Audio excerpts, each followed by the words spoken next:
আচ্ছা, এরপরে আসুন জমিতে অতিরিক্ত পানি জমে থাকলে যেটা হবে যে এই যে পাতাটা হলুদ হয়ে যাবে এবং এই যে উদ্ভিদের যে শিকড় আছে এই শিকড়টা পচে যাবে। এই শিকড়টা পচে যাবে এবং এটাকে আপনি সহজে টান দিলে উঠে আসবে।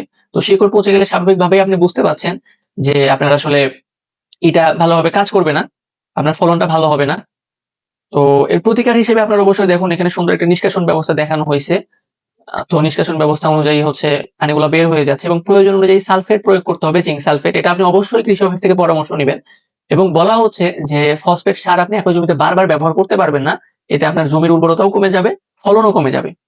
এরপরে আসুন পরবর্তীতে যে পানি নিষ্কাশন ব্যবস্থাটা আসলে আমরা পানি নিষ্কাশন ব্যবস্থাটা আমরা আসলে বিভিন্নভাবে করতে পারি। আপনারা নালা তৈরি করার মাধ্যমে সুন্দর করে পানি নিষ্কাশন ব্যবস্থা করতে পারেন। তাহলে আমাদের ফসলগুলো ভালোভাবে আরকি গ্রো করবে। এবং বলা হচ্ছে যে এবং সতর্কতাতে বলা হচ্ছে জমিতে সবসময় গভীর পানি রাখবেন না অতিরিক্ত পরিমাণে। এবং অতিরিক্ত পানি সবসময় আরকি ফলন বৃদ্ধিকে হ্রাস করে থাকে।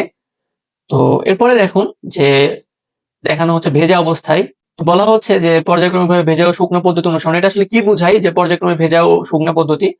যে প্রয়োজনে ২ থেকে ৩ সেন্টিমিটার পানি আপনি রাখতে পারবেন এবং বলা হচ্ছে পানি শুকিয়ে মাটিতে ফাটল ধরার আগে অবশ্যই আবার পানি দিতে হবে। যে এটা আমাদের একটু অতিরিক্ত পানি আছে।